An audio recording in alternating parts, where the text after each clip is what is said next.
I want you to envision that you're at a Christian bookstore because you remember what a Christian bookstore looks like, right? You walk up to the first section of books, and the sign over the shelves says Christianity pop culture Christianity. And what do you see when you hear that? What books do you see? Do you see 72 different copies of the five love languages? Do you see Dave Ramsey telling you all the different ways that you can spend money for Jesus? What about books on marriage, dating, purity, single life? Well, probably not single life, but those other ones for sure. And what's this over in the corner? Why, that's Leadership 101. Welcome to My Seminary Life. I'm your host, Brandon Knight, and this is the start of our brand new series, Leadership 101. Welcome back. Thanks for thanks for coming back. You came back. You showed up during the last series and now you're back again. That's so cool. You're so nice. But if you're dropping in for the very first time because you were stumbling around the internet and somehow came across a podcast that's talking about leadership, welcome. Again, my name's Brandon Knight, and this show, for those of you who are new, is all about me reflecting on and having having conversations about my journey through seminary. What I'm studying in seminary right now is what I talk about each and every week here on the show as I march ever so closer to graduation day, which is coming soon. After this class, I have a intercultural studies class and then a class on local church ministry, and then that's it. Two more to go, and we enter the independent era of my seminary life. And I also am trying to come up with a graduation episode, like a graduation special. I don't know what that's going to be like, but regardless, I have a lot of time to think and figure that one out. But for those of you who are new, that's what we're doing here. And I just started a brand new class all on leadership. And so over the next few weeks, throughout the month of October and into November, going to have a lot of great conversations. I know because I already recorded them, have a lot of great conversations, gaining some wise insight from pastors on the topic of leadership. Also have a lot of interesting assignments that I had to do in this class that we're going to talk about today. It's going to be covering the books I had to read for this class. There's a great assignment on the latter half of this series that I'm going to talk about as well. It's going to be interesting. It's going to be very wise, very insightful. But if you are here looking for bad leadership advice, I do have good news for you. You should go down into the description of today's episode, find the handle for my Facebook and Instagram at My Seminary Life Pod. Like the show, follow the show on there. So that way, every Thursday, you can get some bad leadership advice because we all need a good laugh every once in a while. The one that just came out this past Thursday was a classic Michael Scott quote, a classic, one of my favorites. So be on the lookout for that. As you continue to gain wisdom, you can also gain what not to do every Thursday on social media. Like I said, we're going to today talk about, for the remainder of this episode, what books I had to read for this class. But before we do that, I would like to extend an open challenge. I am John Cena with the United States title. Very few of you just got that reference, but I'm okay with that. I have a question. I have a question that I want to propose to all of you. And over the next several weeks, I invite you to answer this question.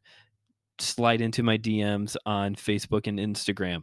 You can email the show, email seminarylife@gmail.com with your answer. You can comment on this post on Facebook and Instagram or on the website. You can leave a voice memo on Anchor to give me the answer to this question. Here it is. You ready? Why are Christians so obsessed with leadership? Why are Christians so obsessed with leadership? Why are they? Because here's the thing, and this goes back to my introduction, my silly little intro there at the beginning about being at a Christian bookstore. Here's the thing about leadership. I really think Christians are obsessed with this. And I have reasons. I have ideas, but I want to hear from you all. Why do you think Christians are obsessed with talking about leadership? Because here's the thing. This is a required course that I have to take to finish my degree. I have to take this course over church history, apologetics, counseling, philosophy, ethics, Greek, Hebrew. Don't have to take any of those courses at all. But this is a requirement in order to graduate. And I think that says something. But I want to hear from you all. So give me your answers to that question. I gave you a variety of ways that you could respond. If one of you has a great answer, maybe we'll even bring you on the show to talk about it. If not, if I get enough response, I may just have a whole episode where I sit down and go through these different answers. Why are Christians so obsessed with leadership? Please let me know. Open challenge. I dare you. Actually, two-part open challenge. What is the book of Nehemiah actually about? Because I've spent most of my life being told that Nehemiah is like the model for leadership. So, what is the book of Nehemiah actually about? So, if you know an answer for that one, also go answer the question on one of those things I said earlier. Okay, let's talk about books. One of the great modern philosophers, Arthur Reed, once said, "Having fun isn't hard when you've got a library card." And it appears to me that being a leader isn't hard if you've got a library card, because I had to do so much reading for this class. And if you've been listening to this show for a while, you know that I do say that a lot. Systematic Theology 1 and also 2, I had to read 1,000 pages of theology as one of my assignments.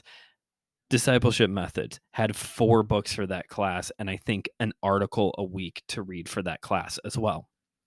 This class also 4 books to talk about today, articles that I've had to read every single week, a pamphlet of notes from the professor that I've had to go through, and a very large Bible reading assignment that you'll hear about on the second half near the end of this series of episodes.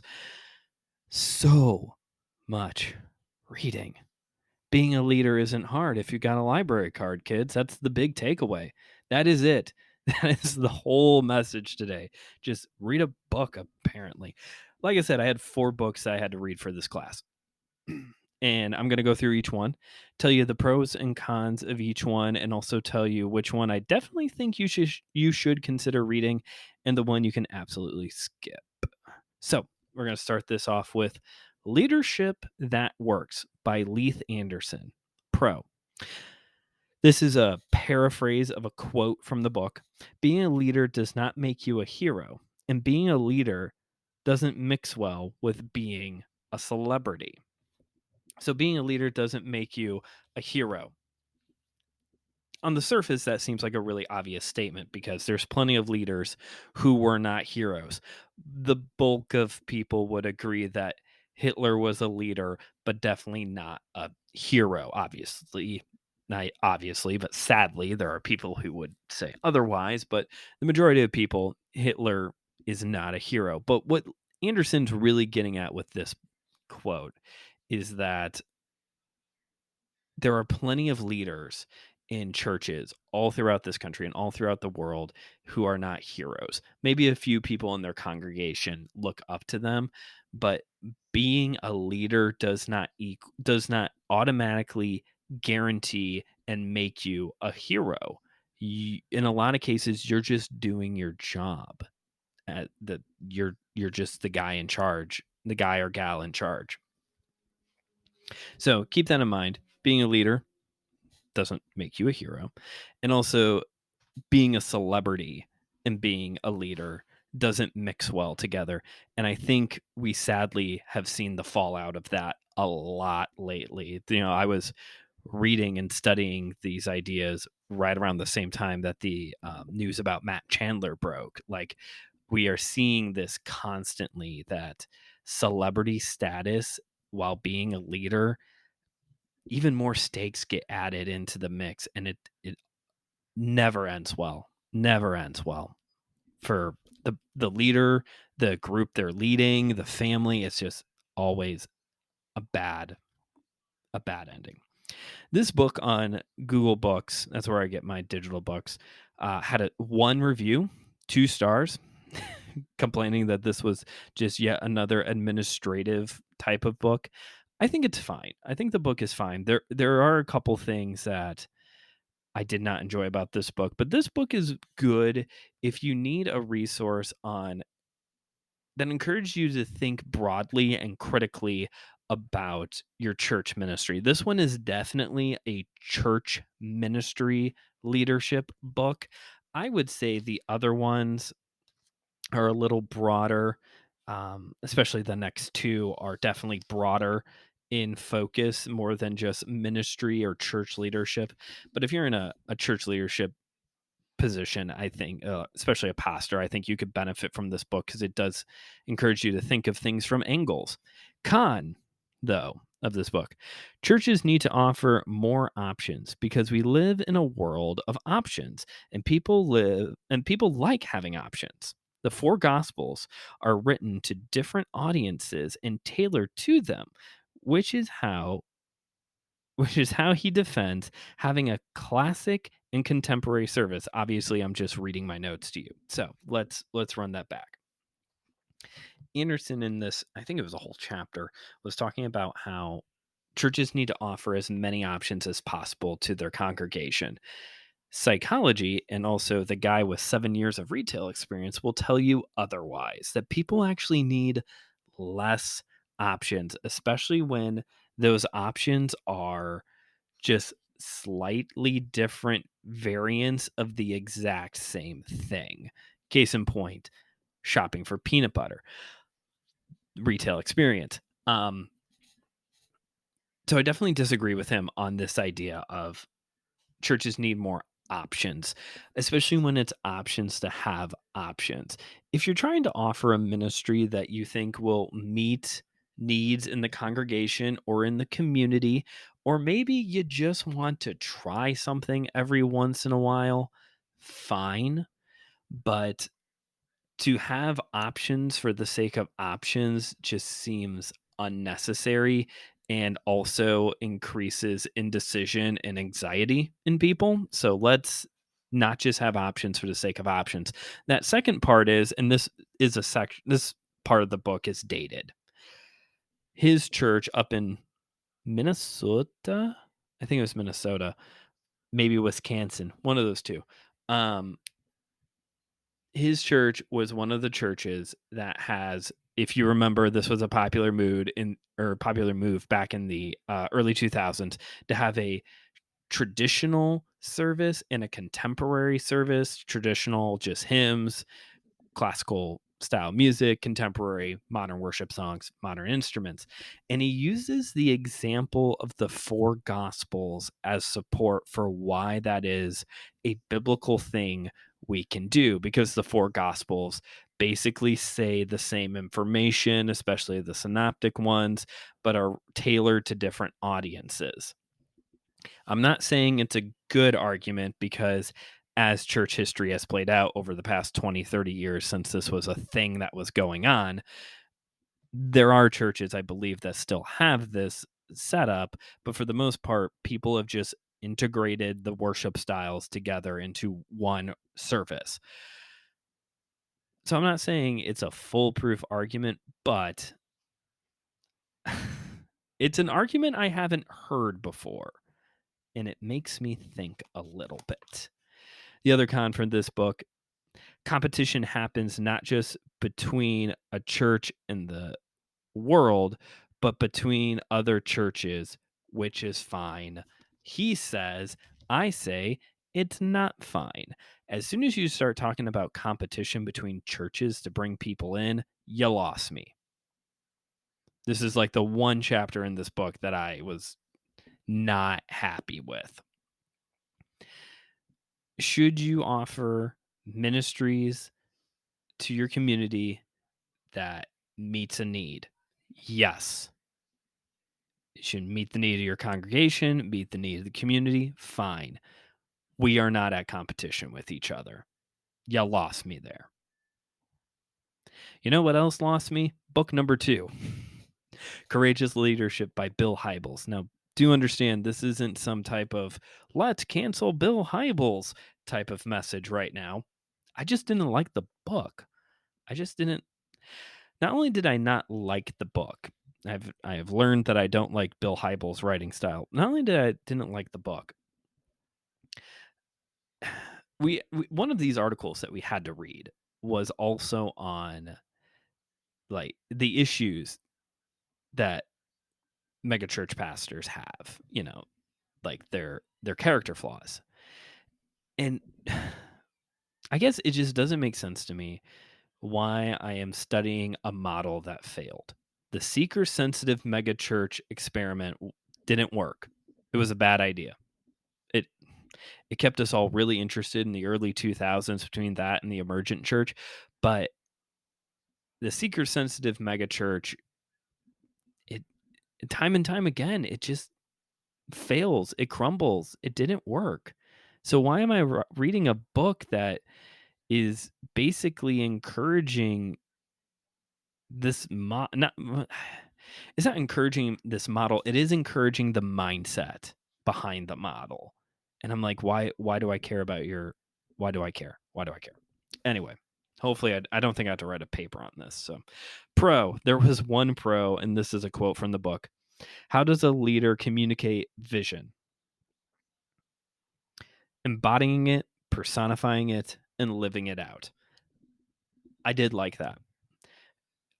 If you're going to, you should have a vision for your ministry, for your podcast, for your church, for your whatever vision you have, even if it's like your family life. If you have a vision for what you want your household to look like, you need to summarize, walk your talk, embodying it, personifying it, and living it out.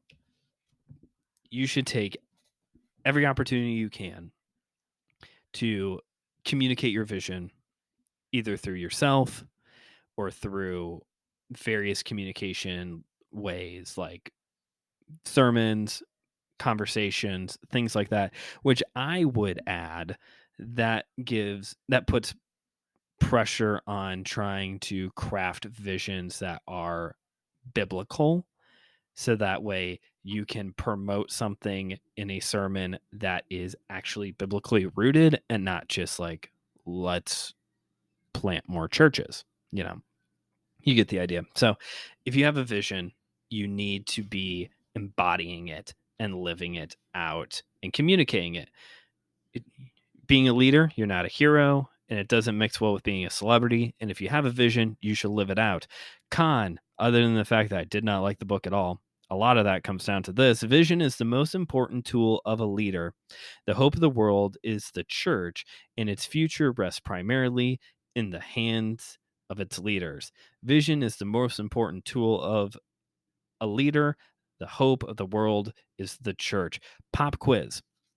If you're taking a quiz and it asks you, what is the most important tool of a leader and who is the hope of the world? If your answer to the first one isn't prayer, and the answer to the second question isn't Jesus, you failed the test. Period. I don't care how much social psychology you want to put on vision. Like, vision can only get you so far without prayer and the Holy Spirit. And the hope of the world is Jesus. Yes, the church is a channel that Jesus's love and grace flows through into the world and towards each other, but the hope is Jesus, not It's very man-centered. It's a very man-centered book. Up next, this is the book that I would definitely recommend to read. Next Generational Leadership by Andy Stanley. Andy Stanley, I have come to realize, is a good mix for me of theology and the rah-rah Christianity, the you're great Christianity, the modern new age Americanization Christianity. I don't know what to call it, but for me, he's a good mix of both. If I'm going to look for something that's a little bit more rah rah, I guess, for lack of a better word, um, or sound, then I'm gonna go with Andy Stanley. Pro of this book: you can't do everything well, so focus on your strengths, delegate the other work, and keep your nose out of work you don't understand. Write your own job description. So Andy Stanley is all about, I think there was one point in time where it was like the pastor has to do everything. That's not what Stanley um that's not what he pushes. What he promotes is this idea of what are your strengths, what are your gifts, what are your talents, play to those, so that way you can do the few things that you are good at really well, and then delegate out all the other things to people who are really good and gifted and talented at the other stuff, and then you will see work getting done. Write your own job description. What do you do? You tell people what you do. The problem is, and this is the biggest con I came across with this book, he never addresses, at least not that I remember reading, he never addresses what do you do when you're in a church situation where that's not the reality, where you're in a small church where the pastor has to do everything, or you're in an environment that may be a little bit more toxic, and so it is expected of you to do everything. I think it is foolish to expect the leader to do everything, pastor or really otherwise, with other leadership environments as well. But he never addresses what to do in those situations. He just talks about how play to your strengths, know your role, like The Rock would say, know your role, and keep your nose out of the tasks that you're not good at. Well, if the expectation is for you to do everything, then well, what do you do? There was one last book that I had to read for this class, and you guessed it, folks, because if you've taken any form of a Christian leadership class, Bible study, Sunday school thing, you know you had to read Spiritual Leadership by J. Oswald Sanders. I have read this book like 5 times. It just keeps coming up. By way of Christian classics, especially in this world of leadership, I think the list starts and ends here with Spiritual Leadership. I have had to read this book so many times. It just won't die. It's hard to kill. Like Impact Wrestling, it's hard to kill. Leadership that works, like I said, good for critical thinking, good for thinking outside of the box, thinking about variables. Courageous Leadership, if you really want to learn a lot about vision, read it. Next Generational Leadership definitely puts emphasis on what do you bring to the table and how do we make that work for getting the job done. Spiritual Leadership, as you can imagine, is the book on biblical characteristics of leadership. Like actually, getting into what Paul has to say to Timothy about calling an elder, like talking about those things, looking at Jesus and how he interacted with his disciples as an example of leadership, what attributes and characteristics that he and Paul and Peter and Nehemiah and Moses, what did these biblical leaders, what did they bring to the table? What do we glean from that? There's a little bit of other information thrown in there, like using your time wisely and what books do you read. But the thing about Spiritual Leadership and why you should read it, the pro to this book, is that it gets to the Bible. It's really biblically centered. The con is that it's dated. I've never realized that until I read it this time for this class, but it's dated. There are some quotes in there that just aren't accurate. You'll see you will see one of them for the bad leadership advice segment on Thursdays. Um, so be on the lookout for that. In one section, he was talking about Matthew 20, where Jesus talks about how you're not supposed to lord authority over each other like how the Gentiles do. And in his little commentary on that passage, he writes not to be a leader like Oriental despots. And I like did all this research on the word Oriental and the word that's used in the scripture. And I'm like, this was a choice to use this word here. And it kind of makes me feel uncomfy that he used this word. He also talked about Jesus how Jesus interacted with his disciples is how the internship program gets initiated into the church. And I'm like, no, that's literally discipleship is what Jesus is doing with the disciples, not an internship. It's a discipleship. And for proof, go listen to all the episodes from Discipleship Methods. So yeah, you I think if I could boil it down and just highlight the good material from this book, spiritual leadership is definitely an example of chew the meat, spit the bad. There's going to be some moments in that book where you're like, say what now? Come again for Big Fudge? Like, what does that mean? What are you trying to say here? But a lot of what he has to say is actually biblically centered. And I appreciate that. Well, that's it for today's episode. Hopefully you got all that. If not, feel free to re-listen to this episode and run up my downloads. Being a leader isn't hard if you got a library card. So go read a book on leadership. One of these four. 3. Don't read the Hybels one. Thanks for listening to today's episode. If you enjoyed it, please stick around and listen to more episodes over the next few weeks. Please also rate and review this show on whatever platform you're listening to it on. And recommend it to a friend if you know somebody who is going through a leadership trial right now.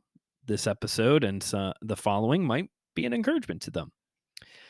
Head on down to the description of this episode to find links. I plugged basically all of them, so I'm not going to do that again. Over the next few weeks, we got, like I said, a great bunch of episodes coming up, especially over the next 3 weeks. One of my assignments for this class was to interview 3 pastors on the topic of leadership and to write a paper on it. And so over the next 3 weeks, you get to listen to those interviews. Pastor Will is going to be back. Scott's going to be back. And next week, making his MSL debut, Pastor Ben Hickson is going to be on the show talking about servant leadership, mentoring, vision casting, being a change agent. And I will tell you this, he's going to do something right off the bat that's going to challenge the norm because Ben thinks that servant leadership may not be the phrase servant leadership may not be the best term to use to describe our leadership. And I'm going to leave it at that. Little teaser for you. Don't forget all this month, every Tuesday, bonus episodes because we hit that goal that I wanted to hit already and the 50% off sale over on mslshop.com. Don't forget about that. Thank you for listening again. And remember, keep on studying.